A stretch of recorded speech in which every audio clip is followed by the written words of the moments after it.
Olá, meu nome é Dirce Komura, sou bióloga e micóloga.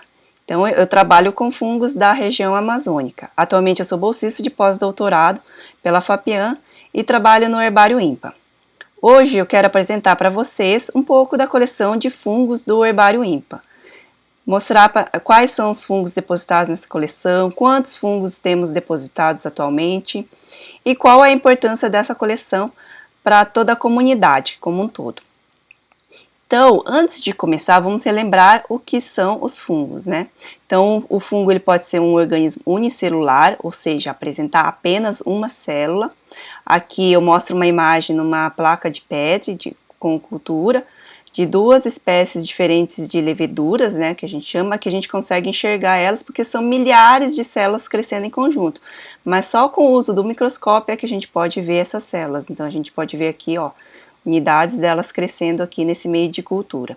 Além disso, os fungos eles podem ser pluricelulares, eles se apresentarem mais de uma célula, como os bolores, né, aqui um exemplo que também crescendo numa placa de Petri em cultura, mas a gente pode observar no dia a dia, quando a gente esquece uma fruta muito tempo, ou um pão, que a gente começa a ver que ele começa a ficar, né, esverdeado, às vezes até enegrecido, com esses tufinhos aqui, como mostrado nessa imagem aqui.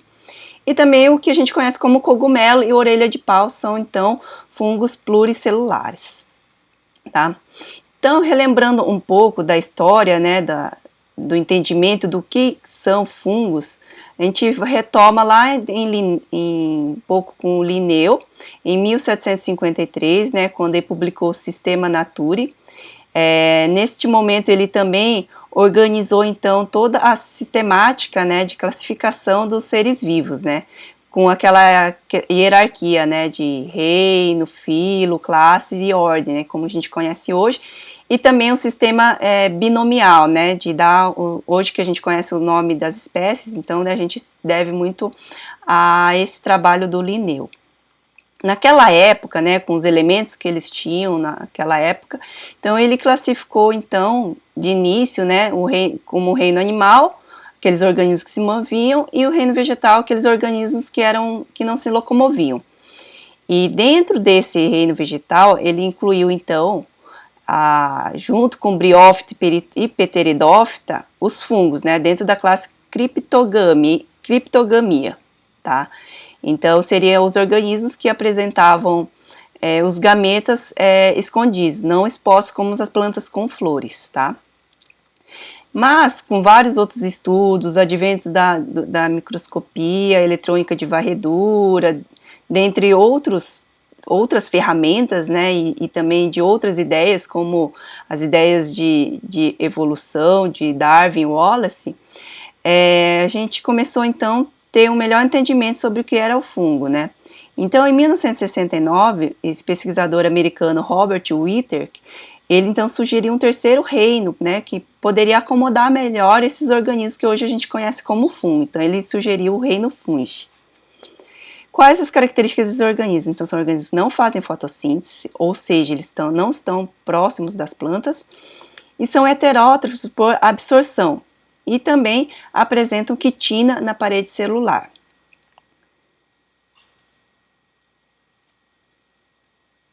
E em estudos, então, mais recentes, incluindo, então, fazendo filogenia, incluindo dados de DNA, esses autores, então, sugeriram uma grande árvore da vida, né, dos eucariotos.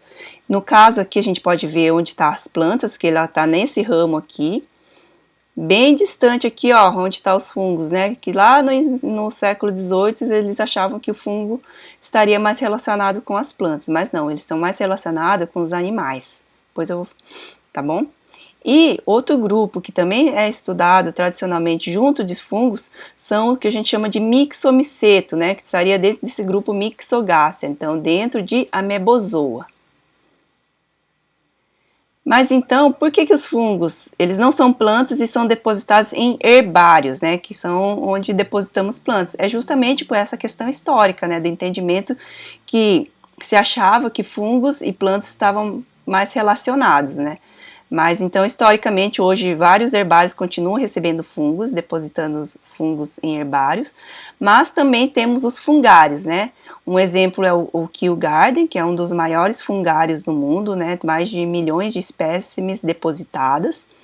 E também a gente pode chamar de fungário uma área como o Museu da Amazônia, que apresenta uma área que tem fungos vivos mesmo, né? Que lá a gente coloca troncos, folhas, que os visitantes em determinadas épocas vão poder então observar, além das imagens, né, de fotografia que a gente incluiu nessa área, eles vão poder observar os fungos crescendo mesmo nesses troncos e folhas na natureza. Então, o que é depositado então num fungário ou na coleção de fungos? A gente chama de macrofungos. O que são macrofungos? São aqueles fungos que eles produzem uma estrutura visível a olho nu, e essa estrutura é uma estrutura de reprodução. Aqui eu apresento várias formas diferentes desse tipo de estrutura, né? Em forma de coral, em forma de rede, em forma assim, abrindo de estrela. E basicamente esse fungo, ele apresenta essa estrutura que a gente chama de cogumelo, e essa estrutura aqui embaixo do chapéu são onde que vão ser encontrados os esporos, que são estruturas que vão de dispersão, que vai colonizar novas áreas. Então, quando a gente coleta um cogumelo, a gente na verdade está coletando apenas uma parte do organismo, certo? Porque boa parte desses fungos, eles se encontram então no solo, nas folhas, nos troncos, então no substrato, né, que é onde ele está crescendo, tá? Então, boa parte aqui a gente pode ver essa imagem aqui mostrando ele crescendo sobre a serrapilheira, tá? Além disso, os fungos eles podem ser depositados em coleções microbiológicas, né? Então, assim como as leveduras, fungos filamentosos e também os cogumelos, eles podem ser depositados nessas coleções. Aqui um exemplo, a gente pode retirar então de um cogumelo uma parte, né, das hifas, né, presente nele, e realizar o cultivo dele in vitro, que numa casa aqui, ó, tá vendo, ele tá tomado nessa placa de pedra. E esses fungos, então, eles podem depositar em coleções que vão mantê-los vivos, né, que são as coleções no INPA, temos duas, né, coleções de micro-organismos, e a coleções de micro-organismos de interesse médico. Então, aqui seria só, por exemplo, os fungos patogênicos. Então, outros fungos que a gente vai poder encontrar depositados no herbário INPA são os fungos ectomicorrízicos, que são um dos tipos de fungo micorrízico. Então, aqui a gente pode ver aquele tradicional fungo com chapéu e o pezinho, que a gente chama de stipe, e aqui o pílio. Então, aqui são exemplos de fungos ectomicorrízicos que a gente vai poder encontrar depositados no herbário INPA.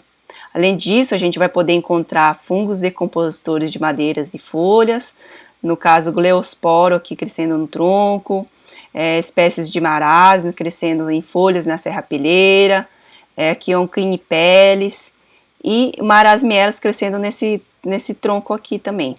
Então, são alguns exemplos dos fungos que vamos poder encontrar na coleção de fungos do INPA. Como que começa esse processo? Começa com encontrar esses macrofungos na natureza, a coleta e o preparo. Então, geralmente a gente observa esse macrofungo, fotografa todas as partes dele, né, a parte da lamela, né, que a gente chama de himenóforo, né, porque essa parte da lamela pode ser poros, pode ser tubos. É importante sempre coletar junto com um número de coletor para identificar esse material e uma escala, porque após esse processo a gente vai também retirar material para DNA, e esse material vai ser desidratado. Então, a maneira que a gente vai usar para armazenar esses fungos é ele seco. Então, depois de desidratados, a gente vai acondicionar eles em sacos do tipo Ziploc, sacos herméticos, ou mesmo em placas de PET ou potes para proteger aqueles fungos que são mais delicados, né? Aqui exemplos, né, de que a gente pode encontrar, né, de coletas mais antigas. Essas aqui são duas coletas do Rolf Singer, né, que é um dos micólogos mais importantes, né, de todos os tempos. Então aqui ele usava essas latinhas para condicionar os fungos bem mais delicados. E também caixa ele improvisou caixas também para poder guardar aqui, por exemplo, uma amanita, que também é um fungo, depois de desidratado, ele também é bastante frágil, né? Então, todo esse material ele vai receber, então, uma etiqueta, assim como as plantas, né, com todas as características descritas pelo coletor, né, o local de coleta, a data, características, né, macroscópicas, né, que podem são importantes na identificação. Então, todas as informações a gente vai poder encontrar nessa etiqueta. E, então, vai ser depositado no herbário ímpar. Falar um pouco agora da história, né, do registro, né, de coletas de fungos depositados ao longo do tempo na coleção de fungos do herbário ímpar. Então, relembrando um pouco da história do ímpar, do herbário ímpar, ele surgiu em 1954. Quero marcar aqui uma data importante também, que é a criação da pós-graduação em botânica, em 1973. Aqui um dos criadores foi o William Prance, que é um pesquisador inglês. Então, além de coletar planta, ele também contribuiu justamente neste período aqui para coletas de fungos. Então, além dele, temos o Dr. Reynolds, o Bernard Lowry, Ronald Peterson, a Vera Lúcia Bononi, a Generalosa Pérez, a Isonete de Jesus Aguiar, que foi aluna do Hofsinger. Então, todos esses pesquisadores foram bastante importantes nessa época aqui, né, dos anos 70, 80, que também coincide com as grandes expedições, né, da flora amazônica, para conhecer a diversidade da flora amazônica. Então, que também coletou muito fungo nessa mesma época, porque também teve trabalhos conjuntos com o Museu Guild, com o museu, com a Embrapa, com o New York Botanical Garden. Então, várias instituições trabalharam para, então, ampliar o conhecimento nessa época. E aqui o Hofsinger, né, que é um dos principais pesquisadores de fungos, escreveu inúmeras espécies novas para a Amazônia. E após essa década aqui, então a gente pode ver que teve uma lacuna de coletas, então teve muito pouca pesquisa, muito pouco depósito de fungos. Só a partir aqui dos anos 2005 para cá é que novos estudantes chegaram e começaram a trabalhar com macrofungos. Alguns exemplos de pesquisadores importantes aqui, então, a doutora Cida, a doutora Noêmia, e os alunos, né, como a gente, né, o Ricardo Braga, o Dr. Jadson Oliveira, e eu também, né, que tô nessa nova leva aqui de pesquisadores mais recentes, né. Então, toda a coleção desses fungos também é gerenciada pelo BRAMES, é o mesmo sistema das plantas, e todas essas informações a gente está disponível no CIBR, que é o Sistema de Informação sobre a Biodiversidade Brasileira, e no Species Link. Então, vamos detalhar um pouco mais quais são esses fungos que são depositados no herbário ímpar, né, na coleção de fungos. Então, a gente tem em torno de 25 mil espécimes depositados, mais de 15 mil são compostas pelo filo Basidiomycota. Então, aqui alguns exemplos, né, como Ganoderma, Marasmius, Geastrum, e o fungo gelatinoso aqui, a Tremella. E em seguida temos a Ascomycota com 4.569 espécimes, como a Daudinia, o Taminomyces. Embora esses grupos aqui não sejam o mais diversos em espécie, ele tem menos coleta, né? Então é devido assim ao número de pesquisadores que se interessam por esse grupo de fungos. E temos uma grande quantidade de fungos não identificados ainda, 2.738. E também temos líquens depositados na nossa coleção. O que são líquens? São organismos que realizam uma relação mutualística, né, entre fungos e algas ou cianobactéria, tá? Então, aqui alguns exemplos de líquens depositados na nossa coleção. E também temos uma pequena quantidade de Myxomycota, né? Lembra que eu falei daquele grupo lá dentro de Amebozoa, Myxogaster? Então seria esse grupo também. Então a gente também tem uma quantidade de espécimes depositados desse grupo. E outros grupos, né, microscópicos, né, que em menor quantidade. Boa parte do processo de digitalização dos fungos, ele ocorre somente para as etiquetas, diferente das plantas, né, que a gente tem praticamente quase 100% das essicatas, né, digitalizadas, mas em relação aos fungos nós temos as etiquetas digitalizadas, mas os essicatas de fungos a gente só tem digitalizados principalmente para os que a gente chama de holótipo e tipos, né? Esses são, a gente conseguiu então fotografar. Foi até um projeto que eu trabalhei que a gente conseguiu então obter imagem desses fungos. Então, falando um pouco mais do que são esses espécimes, então os espécimes tipos são um grupo de material depositado num fungário ou mesmo num herbário bastante importante, porque são aqueles materiais, testemunhos que o pesquisador utilizou para descrever aquela espécie nova. Então, por isso que a gente tem que dar uma grande importância para esses fungos, porque são materiais realmente únicos, né? Então, em relação aos fungos, nós temos 319 espécies, dentre essas espécies, 500 espécimes tipo, porque os tipos também têm diferentes tipos de tipos, como o holótipo, isótipo, parátipos. Não vou dar detalhes disso, mas só para mostrar que existem diferenças, né? Então, quais são esses tipos que temos aqui? Então, temos tipos de cladônias classe Sulca, que são Ascomycota lichen, então a gente tem 15 espécies depositadas. Ascomycota, que não é nem lichen, nem os fungos entomopatogênicos, a gente tem 20 espécies.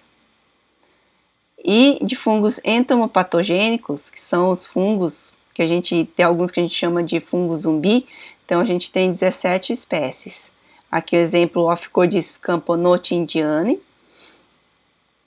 E também Basidiomycota, que a gente tem em grande quantidade, são 268 espécies novas, que temos depositados então no herbário INPA.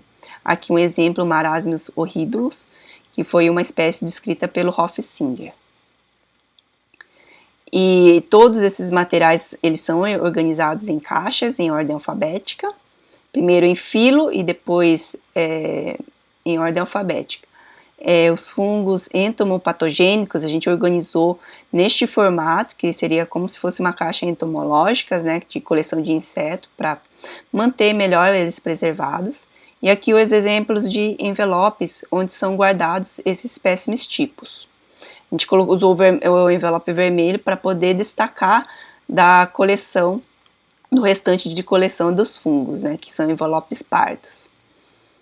Então, mostrando em detalhe aqui os fungos entomopatogênicos, então a gente pode ver que ele é um fungo bastante delicado, é uma formiga bem pequenininha, pode ver a escala aqui, menos de 1 centímetro.